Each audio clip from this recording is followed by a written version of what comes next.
Magandang buhay, madlang people. Paano nga ba maglagay ng video sa mga video mo or sa mga video natin? Ngayong araw na to, yun ang pag-aralan natin. Pero bago ang lahat, please subscribe to my YouTube channel, Ifril TV, at ilagay ko ang link sa comment section. Doon nyo i-tap na lang para diretso na agad kayo doon sa YouTube channel ko. Doon nyo makikita ang mga video tutorial at mga tips kung paano gawin yung mga bagay na hindi natin alam. Lalo na sa mga nagsisimula pa lang content creator na kagaya ko. I-share ko lang ang konting kong kaalaman para rin sa makatulong sa mga content creator na gustong malaman kung ano ang dapat nilang gawin. Kaya, umpisahan na natin. Let's go! Kung handa na ang dalawang video na gusto nyong pagsama-samahin, punta tayo sa CapCut. Add new project. Then, ilagay yung video, yung unang video.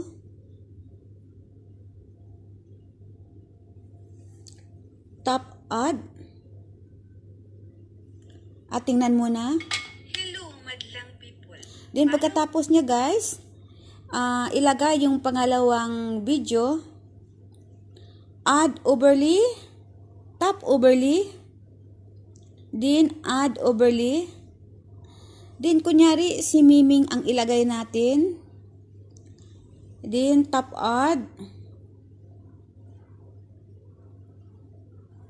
Ayan na. Ayun. Para lumiit siya guys, gamitan natin ng dalawa nating daliri. Katulad niyan, kayo na bahala mag-adjust at kayo na rin bahala kung saan nyo gusto i-paste to yung pangalawang video. Try natin. Ayan na guys. Ngayon guys, kung gusto nyo rin yan, tumatakbo-takbo yung video mo yan, tuturuan ko rin kayo. Ganito lang yan guys. Pindutin lang tong parang ito. Tapos i-move mo lang yan. Tapos i-move mo to. Tapos move ulit itong baba. Tapos pindutin ulit. Tapos move ulit. Pindutin ulit. Then paulit-ulit na lang yan guys. Tapos kung tapos na.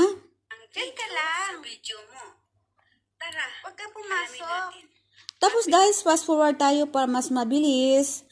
Sa unahan kasi guys, mas mataas yung video. So anuhan na lang natin yan guys. I-drag doon pa loob. Ganyan. Ipantay natin doon guys. Yan.